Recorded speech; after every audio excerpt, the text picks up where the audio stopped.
Recording in progress. Welcome back to Musings on Madison. And I think we've calmed ourselves down, maybe? I Nope, don't know. nope, No, nope, nope, nope. absolutely not. Just on cloud nine. Like, finally something good happened for the Blackhawks.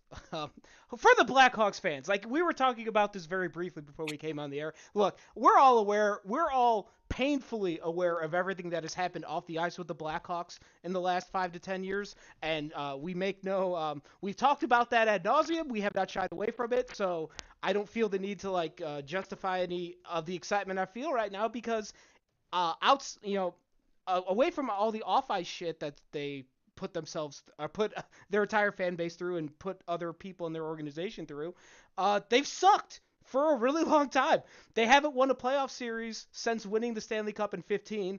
The game in the bubble the year in the bubble doesn't count. So it's just this is finally something good to feel about. And there's after spending the entire last hockey season not watching a single game with any level of interest because there was just nothing about that season that was going to be interesting in the long term.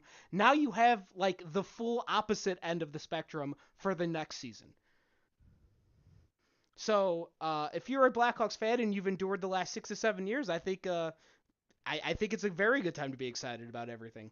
I guess now, hey, let's do a vibe check now, Eric. How unchecked are you feeling at the moment? Ultimate vibes. Is that how you say it? Ultimate Yeah, vibes. yeah, that works Yeah, for me. ultimate vibes. Ultimate vibes, love it. Mill, what about you? Not trying to get ahead of myself, but now I'm just thinking the Hawks have to make sure they complete everything around him.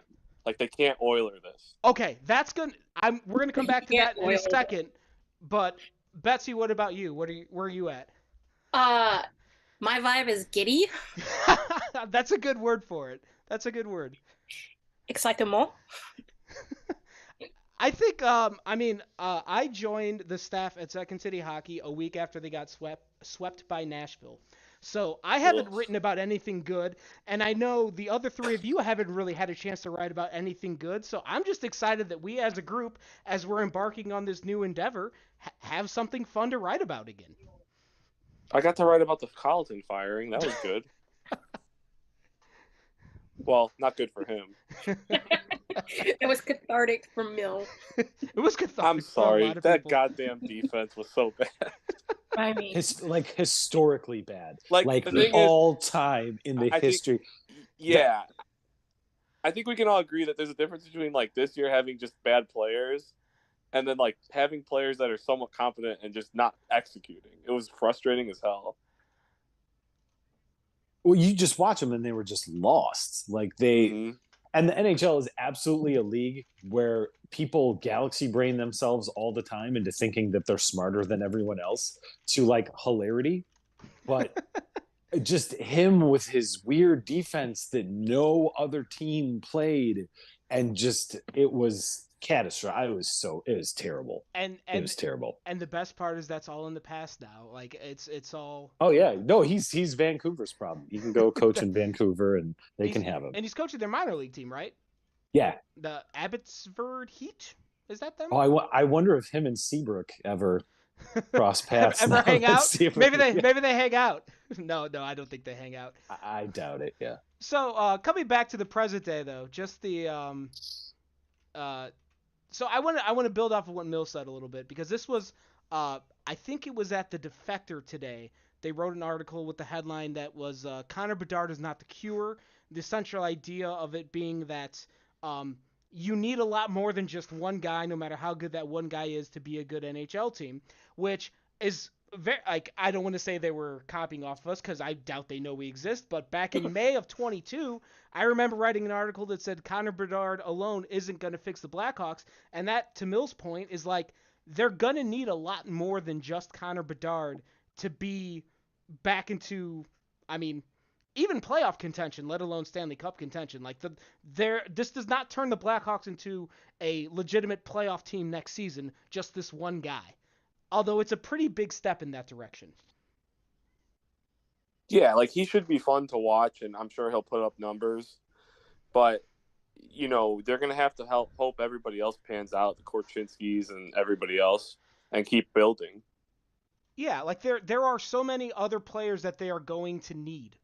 Next, like like if Bedard ends up playing on the wing, which I guess that'll be a discussion we can get into down the road of whether or not he plays center or wing in the NHL. Um, did any of you have any thoughts in that regard yet? Because I can't say I've looked into that too far. As we discussed earlier, I didn't want to tempt fate. I think they'll at least try him at center because, as we talked about previously, they don't have any other centers right now, and they definitely don't have a number one center right now. So if you think he could be your number one center, why on earth wouldn't you just do Yeah, that absolutely. and see how it goes? And then, I mean, meanwhile, they're going to have a high pick again next year. And I mean, and that's what I think ultimately with him. The three things that you need to be a team that's really in contention is you need a number one center, you need a number one defenseman, and you need a top tier starting goalie. Those things are really hard to get. They just got one of them. Mm-hmm. So whatever Korchinski turns out to be, and we can all hope that maybe he is the number one defenseman, and maybe they already have a top tier starting goalie somewhere. We don't know, but we know for a fact what this kid is and what he's going to be. So that's one thing that you can check off the list that you can say we have that. Now they got to worry about getting all the other stuff. Yes, very well put. Because that's exactly my thought. Bessie, did you have anything else similar or different to add in that vein? In the whole topic of Bedard, if he's a center or a wing, I know people bring up size when it comes to centers, and that's the reason people are like, well, can he be a center if he's that small? I would like to point out that he's actually pretty much the same size as Braden Point. He's actually already a little bit heavier than him. He's just like an inch shorter. So if Braden Point can do it, I think Bedard can do it. Stylistically, they're not the same, but like skill wise, I think Bedard is probably. Well, Jack Hughes too, right? Him and Jack Hughes are like the same size. I think Jack Hughes is taller than. According to Google, Connor Bedard is 5'10", 185 pounds, and according to the same search, Jack Hughes is 5'11", 176. Yeah. So some guys a little bit taller, but not as stocky. And Bedard again does not turn 18 years old until July 17th. He could still get taller. Yeah, he could. I mean, he could. He that's a hilarious thing to say about someone who's going to be a professional athlete. I mean, what is they guys can still get taller? I mean, what is it, 21 or 22 when you like stop growing? For guys, I wish. No, I think it is. No, you're right. Lots of guys go through a taller or a second growth spurt at some point into their like early 20s. Yeah, that's like he and other like once he gets up with an NHL team and starts working out with their strength program. Like, I'm sure the Regina Pats have a very nice workout facility. I'm sure it's not anywhere near as nice as the Blackhawks workout facilities. So he'll have plenty of time to add some pounds to the 185 he's already at, though. But that's bigger than Patrick Kane. Like, I don't think Kane was ever 185. Well, I was going to say about Kane is they tried him at center many times. I don't think it was ever a size issue. I think it was his style in the system that they played in. Yeah, I know. Several people who bring up the Bedard, will he be a wing, will he be a center, almost always quote, well, he's small. Oh, yeah. I'm with you on that. Fuck that. That's not. No, Betsy, I'm with you on that. I just meant to bring up Kane because I would laugh when they would put him at center. I went to a game where he centered Hossa and Carcillo once, and I was like, what are you doing? Didn't they mostly try him at center the year that Taves was like down forever, like 20? There was a hot minute where Kane did play like second line center for a month or two. I think it was 2012. Yeah, because it was because I remember the Hossa and Kane actually did decently well together. It's just that it was when Kane was pretending he wasn't a center. Like he would drift away from his center responsibilities, and suddenly the two wingers, quote, would hit each other and it'd be great. And then you'd be like, but that's not what you're supposed to be doing, Kane. Although, didn't he center Saad and Shaw in 14? No, Shaw did. Shaw did? Mm-hmm. Yeah. I couldn't remember who centered it because I just remember watching Brandon Saad the whole fucking time. And being like, that's my guy. So here's the other thing I wanted to bring up with the Connor Bedard thing. Like we talked about already about how the Hawks are going to need a lot more than just him to become a good team down the road. I think the other thing that changes a little bit now because Connor Bedard does knock it knocks maybe a year or two off the length of this rebuild. I'm not saying the Blackhawks need to go out and throw out a 10-year, $90 million contract on the biggest free agent this summer. No. Because I don't think that there's a player worthy of that out there. There's not like a Marian Hossa-esque player out there. But like this, like you don't have to, like you can. I'm trying to figure out how to say this exactly because this I had this thought for a while, but I just didn't think I would ever actually get to use it because I didn't think this was going to happen. Like you don't have to have such a long-term look anymore. Like the players, when we were talking about players throughout the course of the season, anybody who was like 25 or 26, it's like, well, maybe they're not going to be here when the Hawks are good again. That window changes a little bit now. So there's if you can add some like mid-tier like second or third line forwards or like a second pairing defenseman this summer, I don't see why you don't do that now because you are closer to contention. You are a hell of a lot closer to contention now than you were an hour ago. But counterpoint. Isn't that what the Oilers did? Isn't that the reason the Oilers like fucked up? Yeah, like within reason, of course. Like I mean, like it's just I feel like there can be a little bit. You can get a little bit more aggressive in your acquisition of players now. Like, I remember when we were talking about when the Hawks at the trade deadline and they were getting like draft picks for like 25 and 26 those year drafts. Like, I don't think the Hawks are going to make those picks anymore because I think by 25 and 26 they'll probably be in the realm of adding players to their adding NHL level players instead of picks and prospects. I think this year and maybe next year, like this upcoming season, the following, if they have a lot of young guys that are going to come up, they're probably going to add some veterans. Like remember Robert Lang playing, guys like that. Mm-hmm.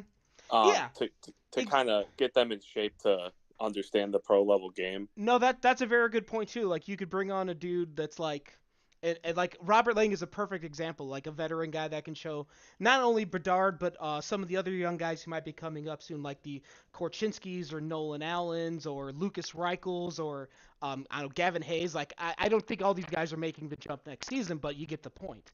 And I just bring that up because there's no more 19 and 88, so Right, yeah, exactly. Oh God! So I forget. I didn't even think like someone's. How long before somebody calls Patrick Kane and asks if he changes his mind? Like that's gonna happen within the next week, right? Oh, to bring him back? Yeah, to bring back Kane now. I think he made it pretty obvious he has no interest in returning. Yeah, and I think the organization made it pretty obvious they want him back. Yeah. Well, I just wonder if that changed in the last hour. But Eric, you were gonna say something before that though. No. I mean, I think if they're smart, they can do the same thing they did this year, but also with an eye towards what Mill was saying. If they love Domi that much, if they love Athanasiou, you can bring in guys like that are going to help your room and help your culture that also you can probably spin off at the deadline because you're not going to need them to bring some more things back in the meantime. And also they have a ton of cap space that they could absolutely weaponize now. And I'm not saying like to take on, somebody, I think it was Scott Powers had dropped, or no, it was Ben Pope, who was like, oh, they could, like Josh Bailey picking him up from the Islanders for like a pick, taking on his cap hit. Like that's the thing they can do. I think they can change their strategy a little bit now. And maybe you can start looking at guys like Brock Besser or kind of guys that are 26, 27 and might have more to offer, but their teams probably can't afford them anymore and might be willing to give you something to take them or give them up for like pennies on the dollar. And you might be able to get a couple players like that this summer that aren't free agents or aren't like super huge. They're not going to cost you a ton of capital to go get them, but can still really come in and help your team next year. Yeah, go ahead, Betsy. I was just going to say, my whole thing is I think we got to pump the brakes a little bit just because every time you look Not now, Betsy. I'm too excited. Team has done, like, just think about the Blackhawks are a perfect example. Patrick Kane was kind of the exclamation point on that, like, rebuild. That's when, they were like, cool, we can start building the team forward.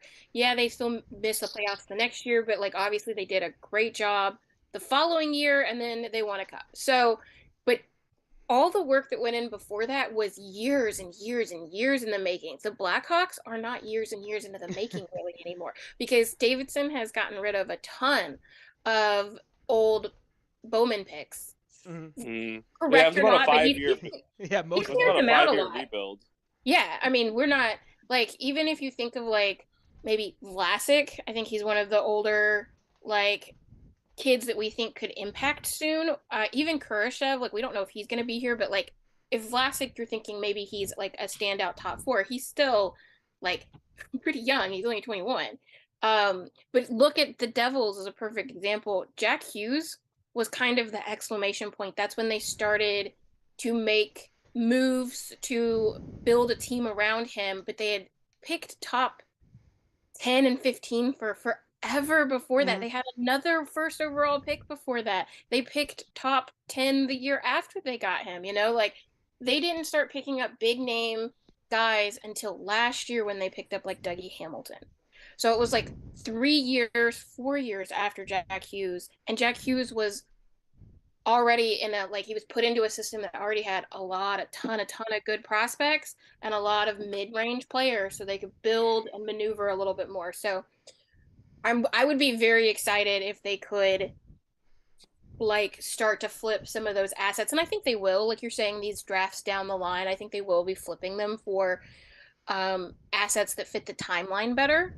But I think it'll still be like 4 or 5 years before we see any like real tangible success, like a la the Devils are right now. see, well, I'm going to disagree with you slightly. yeah, I think Just- I think the 4 to 5 years is where I disagree. But go ahead, Eric. No, it's just because of the free agent class next summer. There's no way they're not going to be involved. If Aho, if Matthews, if DeBrincat, if those guys go to free agency, they are in the conversation because of this kid. I feel like people will want to come and play with him. Mhm. And that's something that's an X factor. And maybe they don't sign anybody. Maybe they try to, maybe they don't want to. But there hasn't really been that type of situation for McDavid, or for if you want to look at Hughes. There was for Matthews, though. Oh, like Tavares? Tavares and a bunch of players have gone and played with Toronto, and Toronto finally got out of the first round, and it looks like they're going to be swept by Officer Bob. So, yeah, well, I think that Toronto is going to serve as the like what not to do ultimately with the way things are going with that organization. Just it seems like whatever mojo and like it factor in quotes here, whatever it thing that the Blackhawks had in the first half of the 2010s and the Kings had and the Penguins had, the Maple Leafs just don't seem to have that, and that is. I don't know how you get that, but I feel like God bless America. I'll tell you, Eric has a good point, because I wasn't thinking about specific draft classes when I was saying this. I was thinking about general past historical, how it's gone in general. This will be one of the best draft classes, not free agent classes this next summer, if they all make it, or at least even half of them make it. You're talking about the summer of 24, correct? Yeah. Okay, so just to give people an example of what. Not this next one, the next one. Yeah. After. Are you talking about 24 or 25? 24. The year Okay. after, if Bedard plays for the Blackhawks, it'll be a year after. Okay. Because I'm looking at it right now. It's got Austin Matthews, it's got Sebastian Aho, it's got Elias Pettersson, it's got Sam Reinhart, it's got Jake Gensel. Do you remember when I was pushing for Rasmus- Ovechkin? Yes, I do. But so I mean, there's 4. Those are 4 like pretty big names right there. I mean it's the good Nylander and then Austin Matthews and Sebastian Aho are probably the biggest names on that list. And I guess Pettersson's a restricted free agent, so I shouldn't throw him in that category. But anyway, there's just I don't know. I'm still like it's almost like an element of relief too that like as we were talking before, the sense of dread I felt about sports in general for a while now it's gone for the rest of this evening, and it'll at least last me for a few more days that something good happened. The other thing about with Connor Bedard coming to town again, and like just looking at my Twitter timeline for the last half an hour, like it's all people talking about the Blackhawks again. And I think I mentioned this a few times over the course of the season that there was like the buzz around the team was completely dead and gone and buried. And I feel like it's like this is kind of how things come back to the way it was in the 2010s, which were so much fun. So it's nice to have a reason to get excited about the team again. Thank God. No, and we went to the last game of the season. Dave and I went to Taves' last game, and there was a couple minutes there, like the energy was palpable in the building, and it felt like it used to feel. And you're and then telling the Flyers me, like, scored twice in the first 5 minutes and killed it. But it came back a little bit. But Yeah. I mean, opening night, it's going to be packed. There's going to be people there to see this kid, and that's more than we had half an hour ago, 45 minutes ago, whatever. So that's a really cool thing. And it's a thing to be excited about and to appreciate. But going back to the big picture focus that Betsy was talking about a little bit, like when you go back to the Hawks prior dynasty and how that was assembled, like I think Crawford was in 02, and I think Keith was in that draft as well. And then Seabrook. They were 03, I think. I thought Seabrook Keith was 02. I think Keith's 02, and Crawford and Seabrook are 03. Okay. Either way, and Kane didn't show up until 2007. So, like if you go back, as Betsy said earlier, like so many of the picks from like the late 2010s were already gotten rid of by Davidson, and I think Ian Mitchell's another one who's probably out the door pretty soon here. It feels like. So I think the overall whether or not the Blackhawks are going to be back in the playoffs in the next few seasons and maybe another season or two to get back into legit contention, I think that's more of a it's going to be more based off what happens with the other prospects that we've been talking about and writing about all season long, like again the Korchinskis, the Vlasics, Isaac Phillips, Samuel Savoie. There's a handful of them that are showing levels of promise, and I think the best thing that this Connor Bedard thing does is it gives you a top line legitimate superstar. Like to Eric's point earlier about how this is one of the hardest pieces to get, and the Blackhawks have it now, so that when you bring up, if say like Gavin Hayes is a guy who's tore up the OHL this season, if he comes up in the next season or two, he's not going to be counted on to play 18, 20 minutes a night and score 60 points in a season and that's probably not where he's going to end up. He's probably like a third line guy at the best. And they will have the top line secured, so the younger guys that come up don't have as much responsibility to produce when they get to the NHL level, and that's going to help their development as well. So it's like a cheat code for the entire operation. It makes things a little bit easier, but there's so many ways that this development helps them in the short term and the long term, which is why we're all so wildly excited that it happened. Yeah, best possible scenario. Like this is all anybody wanted, going into this, whose team had a legitimate shot at it, was to walk away, with this kid, and they got him. Yeah, everybody was going to console themselves with, I mean, like I said, they're going to be good players. I think Fantilli is going to be great. I think Karlsson is going to be great. I think Michkov is going to be great. But they were consolation prizes for a reason. Yeah. Like there was I think we started saying it I don't remember exactly when I became aware of Connor Bedard, but when I did, it was immediate, oh, this is the number one pick in that draft. And I remember one of Eric's articles this year, I think it was Craig Button from TSN, when he was talking about Bedard at the World Juniors, and he prefaced his comments with, I realize the depth of what I'm about, or the gravity of what I'm about to say here. I haven't seen someone play this well at this age since Wayne Gretzky. And that is extremely high praise, but that's the level of talent he has put on display everywhere he's gone. No, it's ridiculous. It's like hyperbole. It's video game numbers. And I mean, and I'm saying this and I'm about to say something ridiculous. It's possible they just got a better player than Patrick Kane or Jonathan Taves. It's possible absolutely. He just went to them, and this is something we've never seen. I never watched Stan Mikita, who I think might be the best Blackhawk of all time. I never watched him. I didn't watch him get drafted. I didn't watch him develop. I didn't watch his first year. So I mean, this is for what we just had, the dynasty we just had, and it ended. And yes, it's crumbled to dust completely at this point. Yeah. But this is something I've never seen before on this team, my favorite team that I've grown up watching my entire life. Like, that is so cool. Did you say it was Button that said that about Gretzky? I think it was. Because he's younger than Gretzky, so why?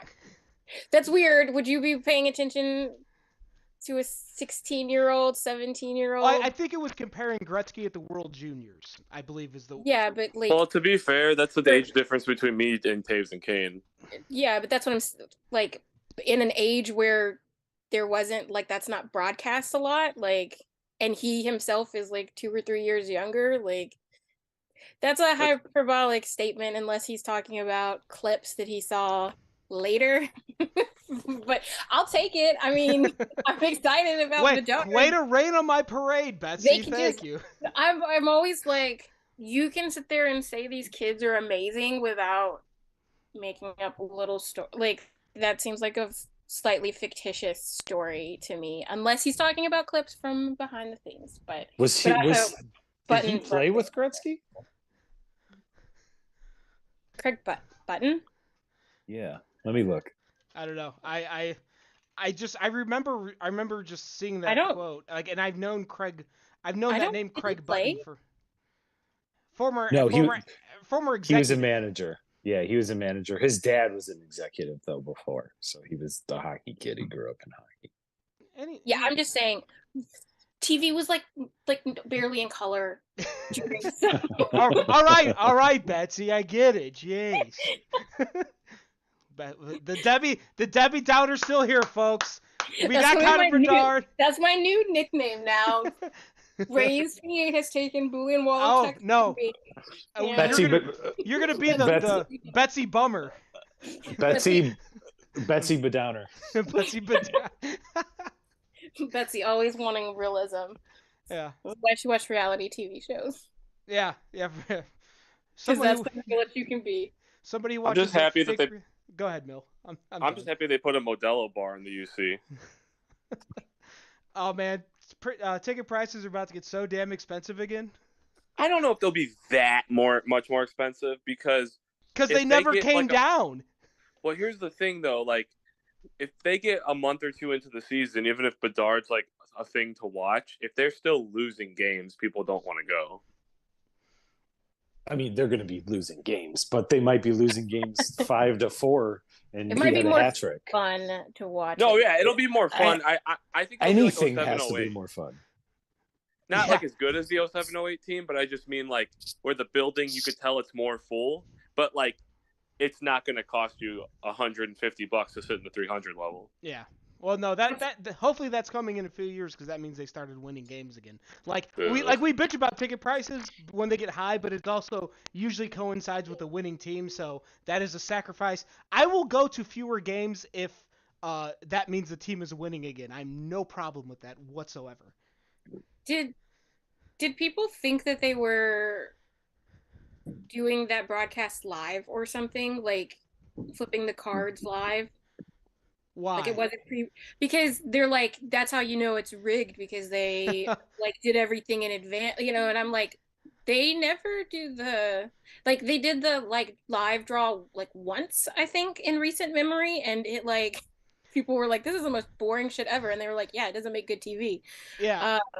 That was mentioned, I think Aaron Portzline over at The Athletic it was a couple days ago, and I think it posted in our links this morning that it was an extremely detailed look at how the draft lottery works, and they every team has a rep there, I believe, that's like physically on site, but they are not allowed to take their cell phones in, and they are, and I don't think they're allowed to like leave the building until the thing is announced so that they don't contact anybody and ruin it. Apparently nobody told Kevin Weeks, but no, I think it was the broadcast that, I don't know. You know what? The broadcast did something weird too. That's the reason why people were like, that just happened. And it's like, yeah, because it's filmed ahead of time. That's how TV works most of the time. Yeah. I think the other interesting well, here I have two interesting things or 2 points to bring up before we start to wrap this up here. First off, is he going to wear number 98? I don't see why not. Because I mean, who he, knows? I he, hope so. It looks he, cool. he wore It would be 16 at the great. World Juniors, which isn't retired in Chicago. Wait, what number? 16 at the That's World because Juniors. there's different rules about what numbers you can Okay. wear in international So, play. like, I assume 98's not taken. Because Taves had to wear a different number. Well, that was because of Crosby, but they still, like, you'll see other guys wear different ones on Canada. So yeah, I'm guessing we'll see because that one guy in Vancouver that was wearing a Connor Bedard jersey in like December or whatever it was, now he gets to keep that for forever. Because he could throw it on the ice like they do in Vancouver. Yeah, I'm assuming like I mean like again, it feels kind of crazy to say this soon, but like if he decides to wear number 98, nobody may wear that number again for the Blackhawks. But that's where we're at. Like we could already call this shot. Like his Well, number also, might has get... anybody ever worn 98 for the Blackhawks? I don't think so. I don't think anybody's worn 90 anything except for like one or two, maybe. Don't you dare forget about Sergei Berezin or Yannick Perreault. I said 91 and 92. Weren't those the numbers? I thought you said 90 something. It was 94. And No, 92, but- 94. 92 was Michael Nylander. Right, I knew that. The highest number for Blackhawks jerseys was 95, and that was Dylan Sekura. Yeah, so nobody has yeah. worn 96, 97, or 98, and obviously no one's worn 99. So yeah, there you go. It's going to be a thing. The other thing I wanted to bring up, and I remember like when the Hawks were in their heyday, like I don't know if like there was ever a moment where you would have considered Taves and or Kane as the face of the league, because it feels like right as they were about to get there, like maybe Kane was, and then everything that happened in Buffalo went down, and that was the end of it. Like like the Hawks, might have the face of the league in like 2 or 3 years, like, and I don't know if that's ever happened before. Because like like Crosby's and Ovechkin feel like they always kind of overshadowed Taves and Kane on an individual level, even at the height of Taves and Kane's powers. So I feel like there's a couple years they were on the EA covers and stuff. yeah, But I think it was split between the two of them. So it was kind of a package deal. It wasn't like a singular star. Well, they were And- gonna be because they were individual EA ones, and then in 2015 they were gonna be on together, and then they pulled Kane off of I it. have that, by the way. Yeah, I do too. You have the one that got pulled? I think so. Yeah, I got that from somebody gifted that to me that used to shop at my store that was in the game industry. Yeah. And I thought that was funny as hell. And I don't think it means like I mean it's kind of it's a very subjective term, like the face of the league thing, but I mean Gary Bettman's got to be doing cartwheels in an office somewhere, right? Like this is like I know it's obviously a best case scenario for the Blackhawks and for all the fans, but for the NHL, like yeah, that's what I You was saying just- earlier. yeah, you just set your best young star to a dormant market that's gonna just start printing checks tomorrow. I mean, even when the Blackhawks were terrible, up until I think maybe this year, the Blackhawks were still getting better placement on TV, and people always wondered why. And it's like, it's all about branding, bros. Like, it doesn't matter that they've been bad for a while. Advertisers are looking at a brand and they're looking at the ratings. And even if your smaller market team is much better, it doesn't Which matter. was. The Blackhawks, the Blackhawks are still a bigger pool. Now, they're not going to be as big a pool as Boston or New York, who are both giant markets, super successful, but those types of things always bothered me. I was like, you're looking at it from a fan perspective. You need to look at it from a marketing perspective. And this is great. Like I said, I thought the best 2 landing spots for him would have been Anaheim or Chicago. I'm glad it's Chicago for completely selfish reasons. I would have been okay with second with Fantilli, but like this is amazing. Amazing. I'm back into Giddy. So I assume the 2025 Winter Classic will be played in Arlington Heights at the Chicago Bears' new stadium, right? Now we're back to the Blackhawks playing all the Winter Classic games. Oh Or yeah, at they're least gonna a get stadium 50,000 alternate series. jerseys. Yeah. Yeah. I don't. I think that's all I got for this evening because we talk love but for obvious reasons. Any final thoughts from the group? I just want to throw this out there from what you just said. Go ahead. The Hawks might be a road team in an outdoor game because Bedard will draw. Yeah.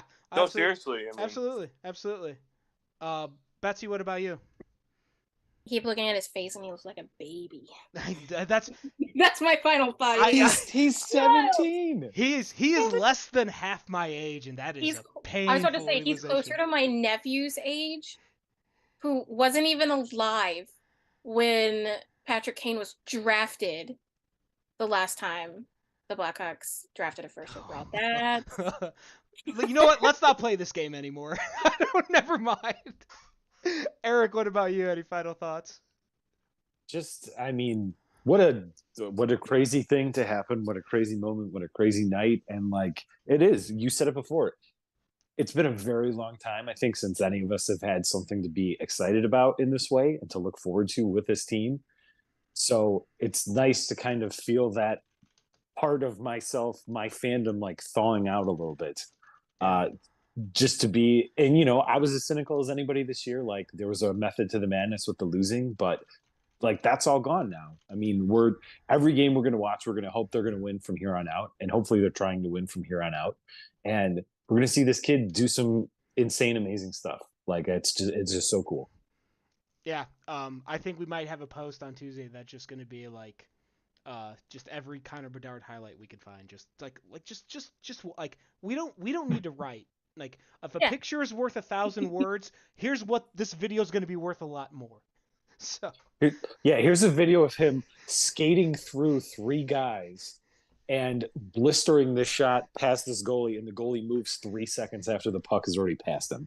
and like if you need not that there's so much out there about how good he is, but at some point in the last 6 months or so, somebody asked Patrick Kane about him, and Patrick Kane could not say enough about Connor Bedard's ability. And it would like that. If you need an authority, a more local authority that you might be more familiar with, Patrick Kane raved about him at some point in the last 6 months. So Google that. I'm sure it's on the internet somewhere, and we'll try and track it down for that post. But that's going to do it for this special edition of Musings on Madison. I hope the YouTube stream worked. We might do this again sometime. Obviously, with the live event this evening, it was a very special occasion. So maybe we'll have some more special occasions down the road. I think I can speak for the group and say we're all wildly excited about the future of this team, and now and that kind of coincides with gives us a lot of things to do for the upcoming season. So stay tuned to SecondCityHockey.com because I'm sure we're going to have plenty more content on this and everything else going forward. So I'm on Twitter at DMelt57. Mill is at Mill182. Betsy and Eric aren't on Twitter, but they're at SecondCityHockey.com under their various nicknames. Betsy's been demoted to the Betsy Bedowner. And Eric, we're still working on the nickname. But yeah, we'll be back next week to talk about. I don't know. We'll probably all still be gushing from what happened this evening, but yeah, we'll talk to you next week. We're gonna go party now. See you later. Recording stopped. If you guys, hang on.